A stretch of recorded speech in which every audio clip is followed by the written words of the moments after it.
अस्सलाम वालेकुम। मैं हाजिर हूँ क्लास 10th बिहार बोर्ड की उर्दू के साथ, उर्दू के सवालनामे के जवाब के साथ। और बहुत शुक्रिया मोहम्मद वसीम आलम साहब का कि उन्होंने ये क्वेश्चन मुझे फॉरवर्ड किया। तो चलिए हम सीधे सीधे वीडियो शुरू करते हैं। यहाँ आप देख रहे हैं जो कुछ बताया गया है कि आपको एग्ज़ाम कैसे देना है। वीडियो लंबी ना हो, सीधे सवाल पर। अहमद जहीन लड़का, इसमें जहीन क्या है? तो सिफत। और जैल की मिसालों में उर्फ कौन है? तो उर्फ कौन है? तो उर्फ है शेखू। ये दूसरे नंबर का सवाल है। मैं वीडियो बहुत जल्द मुकम्मल करूंगा। उसके बाद तीसरे नंबर में इब्ने मरियम किसकी मिसाल है? तो इसका जवाब है कुन्नियत की मिसाल है। और जो कलमा अपना मानी दूसरे कलमा की मदद के बगैर न बताए उसे क्या कहते हैं? तो उसे हर्फ कहते हैं, यानी प्रीपोजिशन। पांचवा में है दर्ज झैल इसमों में इसमें सिफत को चुनिए। तो नेक इसमें सिफत यानी एडजेक्टिव है। उसके बाद आगे है सर सैयद की वालदा का नाम बताइए। तो सर सैयद की वालदा का नाम है अजीजुन निसा बेगम। अपनी मौत से पहले अहमद फराज बिहार के किस शहर के मुशायरे में आए थे? तो वो दरभंगा के मुशायरे में आए थे। उसके बाद है हसन नईम की पैदाइश कहाँ हुई? तो हसन नईम की पैदाइश अजीमाबाद यानी पटना में हुई। और सर सैयद का कौन सा मजमून आपके निसाब में शामिल है? तो उनका मजमून रेया आपके निसाब में शामिल है। ग्लोबल वार्मिंग कैसा मसला है? तो ग्लोबल वार्मिंग संगीन मसला है। और मिर्जा असदुल्ला खान गालिब में गालिब क्या है? तो गालिब तखल्लुस है। मैं ज्यादा वक्त नहीं लूंगा, सीधे सवाल पर। इरफान सिद्दीकी बुनियादी तौर पर के शायर हैं? किसके शायर हैं? तो गजल के शायर हैं। और जदीद की जिद क्या होगी, यानी अपोजिट क्या होगी? तो जदीद की जिद है कदीम।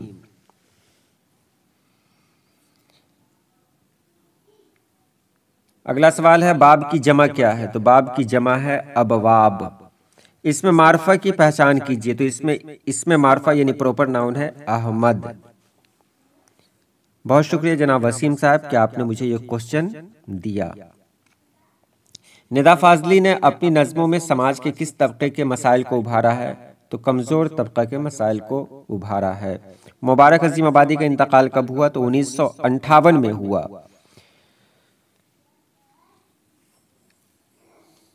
मसहफ़ी की वफ़ात कब हुई? तो मसहफ़ी की वफ़ात 1824 में हुई। और मेहदी अफादी का असल नाम क्या था? तो मेहदी अफादी का असल नाम था मेहदी हसन। क्वेश्चन बहुत देख कर बनाया गया है, जवाब बहुत सोच समझ कर दिया जा रहा है। जगन्नाथ आज़ाद क्या थे? तो जगन्नाथ आज़ाद शायर थे। और मसहफ़ी की पैदाइश कब हुई? तो मसहफ़ी की पैदाइश हुई 1748 में। फिर भी कहीं कोई गलती हो तो आप ज़रूर बताएं, हो सकता है कहीं कुछ भूल हो जाए। जफ़र गोरखपुरी की पैदाइश यूपी के किस शहर में हुई? तो नाम से ही जाहिर है गोरखपुर में हुई। नज़्म हमदे खुदाए अज़्ज़वजल किसने लिखी? तो शबनम कमाली ने लिखी।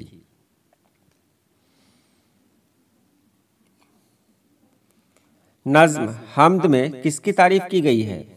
तो हमद में खुदाए पाक की तारीफ की गई है। और उर्दू शायरी में मुबारक हुसैन के उस्ताद कौन थे? तो उनके उस्ताद थे दाग देहलवी। और आगे है जिस नज़्म में किसी की तारीफ या बुराई की जाए उसे क्या कहते हैं? तो उसे कसीदा कहते हैं। और जिस गज़ल में रदीफ ना हो उस गज़ल को क्या कहेंगे? तो गैर मुरद्दिफ गज़ल कहेंगे।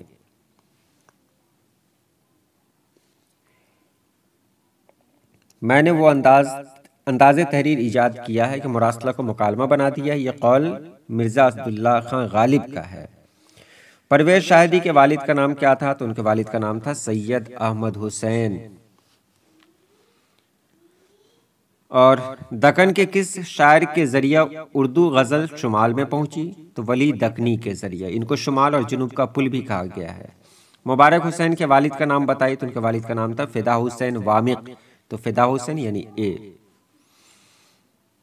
शबनम कमाली बिहार के किस जिला में पैदा हुए? तो शबनम कमाली सीतामढ़ी में पैदा हुए। अहमद फराज की पैदाइश कहाँ हुई? तो अहमद फराज पेशावर में पैदा हुए, जो पाकिस्तान में है।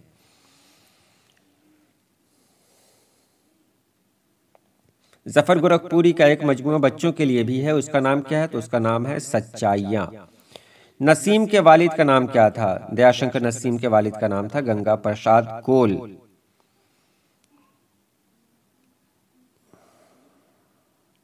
जो नाम रिश्ते की बुनियाद पर हो उसे क्या कहते हैं? तो उसे कुन्नियत कहते हैं। और दर्ज झैल में उर्फ की मिसाल कौन सी है? तो उर्फ की मिसाल है लल्लू।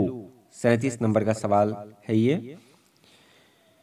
और आगे है, इसमें नकरा की पहचान कीजिए। तो इसमें नकरा है दरिया, यानी कॉमन नाउन। और 39 में इसमें आला की पहचान कीजिए। तो इसमें आला है झाड़ू। जवाब देने वाले ने बहुत अच्छा जवाब दिया, अच्छा पेपर गया है उनका। फेल माजी करीब की पहचान कीजिए। तो माजी करीब की पहचान है वह आया है। और नज्म खड़ा डिनर के शायर कौन है? तो खड़ा डिनर के शायर हैं सैयद मोहम्मद जाफरी।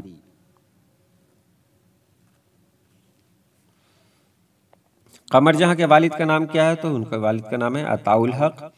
और कमर जहां की पहली कहानी का नाम क्या है? तो पहली कहानी का नाम है जुनून वफा।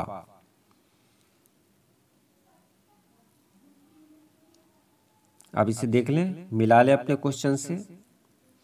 निगार अजीम का अफसाना आशियाना किस तरह का अफसाना है? तो ये एक समाजी अफसाना है। और सूरज का घोड़ा किसने लिखा? तो सूरज का घोड़ा U.R. अनंत मूर्ति ने लिखा।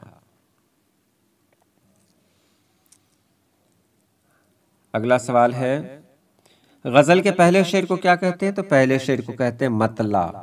और 47 में है, गालिब की पैदाइश कब हुई? तो गालिब की पैदाइश 1797 में हुई।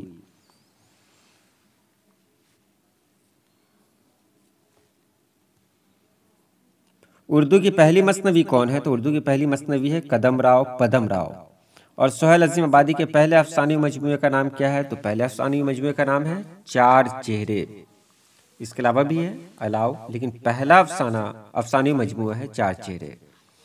निदा फाजली का इंतकाल कब हुआ? तो आपकी किताब में दिया गया है, दिया ही नहीं गया हुआ है। उनका इंतकाल 2015 में हुआ। निसाब में शामिल अफसाना कटी हुई शाख के अफसाना निगार कौन है? तो कमर जहां। तो 50 का जवाब होगा डी। 52 में है, हिंदुस्तान में गुप्त दौर को कैसा दौर कहा जाता है? तो सुनहरा दौर कहा जाता है। और नजीर अहमद की पैदाइश कब हुई? तो नजीर अहमद की पैदाइश 1836 में हुई।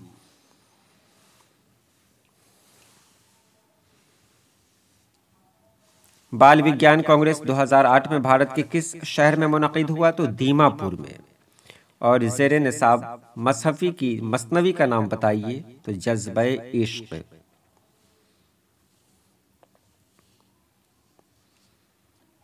मैं जाऊंगा कौन सा फेल है? तो ये फेल मुस्तकबिल है, यानी फ्यूचर टेंस है। और अफसाना अर्जुन किस जबान में लिखा गया है? तो अफसाना अर्जुन बंगला जबान में लिखा गया है, जिसकी लिखने वाली है महाश्वेता देवी।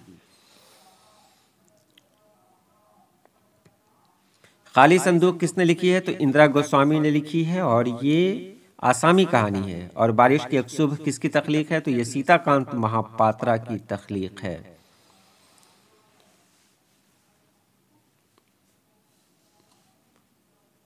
और अगला सवाल, ऑब्जेक्टिव तो खत्म हो गया। यहाँ देखिए, आपको मजमून दिया गया था ईद उल फित्र, मौसम बरसात, इंटरनेट, वर्जिश, सफाई। ईद उल फित्र पे मजमून यहाँ मौजूद है, वीडियो मौजूद है। इसके अलावा अपने वालिद को खत लिखें जिसमें इम्तहान की तैयारी का जिक्र हो, और स्कूल को या स्कूल के प्रिंसिपल को दरख्वास्त लिखिए जिसमें भाई की शादी में शिरकत के लिए छुट्टी मांगिए। कुल मिलाकर सही था। आगे देखें, हमद और नात में क्या फ़र्क है? हमद वो नज़्म है जिसमें अल्लाह पाक की तारीफ़ की जाती है, और नात में नबी पाक सल्लल्लाहु अलैहि वसल्लम की तारीफ़ की जाती है। सिनफ़ अफ़साने की दो खुसूसियात बताइए। तो सिनफ़ अफ़साने की दो खुसूसियात यह है कि इसे एक ही निशस्त में पढ़ा जा सके, और इसमें अहद हाजिर की अक्कासी होती है। रियाकारी का मतलब सर सैयद ने क्या बताया? तो रियाकारी का मतलब सर सैयद ने बताया जो होना उसके खिलाफ अपने आप को दिखाना, यानी बुरा इंसान अपने आप को अच्छा दिखाए या अच्छा इंसान अपने आप को बुरा दिखाए, यही रियाकारी है। भीमराव की पैदाइश कब और कहाँ हुई? तो भीमराव अम्बेडकर की पैदाइश 1891 में महू सेंट्रल इंडिया में हुई। उसके बाद है आगाश कश्मीरी के दो ड्रामों के नाम लिखिए। तो आगाश कश्मीरी के दो ड्रामे हैं यहूदी की लड़की, रुस्तम और सोहराब, उसके बाद और भी बहुत सारे अनारकली वगैरह। बारिश की एक सुबह किसकी नज्म है? तो सीताकांत महापात्रा की नज्म है। और किस जबान में लिखी गई है? तो शायद तेलुगु जबान में है। मकतूब की तारीफ कीजिए। तो मकतूब खत को कहते हैं। ये आधी मुलाकात है। एक इंसान जब अपनी जाती बातें दूसरों तक पहुंचाता है लिख कर, उसी को मकतूब कहते हैं। परवीन शाकिर का एक शेर लिखिए। तो परवीन शाकिर का बहुत सारा है शेर। बारिश हुई तो फूलों के तन चाक हो गए, मौसम के हाथ भीग के सफाक हो गए, या गए मौसम में जो खिलते थे गुलाबों की तरह, दिल में उतरेंगे वही ख्वाब अजाबों की तरह। उसके बाद है मैंने मुरासला को मुकालमा बना दिया है। ये कौल किसका है? तो ये कौल मिर्ज़ा असदुल्लाह खां गालिब का है। मसफ़ी का पूरा नाम लिखिए। तो मसफ़ी का पूरा नाम है ग़ुलाम हमदानी मसफ़ी। मज़ाह के शायर कौन है? वो नाम बताइए। तो आपकी किताब में है सैयद मोहम्मद जाफ़री, लेकिन उनके अलावा भी हैं अकबर इलाहाबादी हैं, और भी बहुत सारे लोग, बहुत सारे शुरा हैं। सूरज का घोड़ा किस ज़बान का अफसाना है? तो सूरज का घोड़ा कन्नड़ ज़बान का अफसाना है। अफसाना अर्जुन किस ज़बान में है? तो अफसाना अर्जुन बंगाली ज़बान में है। और ये उसके बाद जो आपने देखा वो सब फ़ेल माजी एहतमाली की मिसाल पेश कीजिए। किसी 3 सवालों का जवाब दीजिए। नीचे देखिए, मोती मुज़क्कर है कि मुअन्नस है? मोती मुज़क्कर है, किताब मुअन्नस है, वक्त मुज़क्कर है, दही मुज़क्कर है, इल्म भी मुज़क्कर है। अदब की पहचान के हवाले से अदब की मुख्तसर तारीफ़ लिखिए। कुल मिलाकर ये सवाल आपका बहुत ही अच्छा था। उम्मीद है आपने बहुत अच्छे तरीके से लिखा होगा इसको। तो चलिए आज के लिए इतना ही। अल्लाह पाक आप सभी लोगों को खुश रखे, आबाद रखिए। अल्लाह हाफिज़।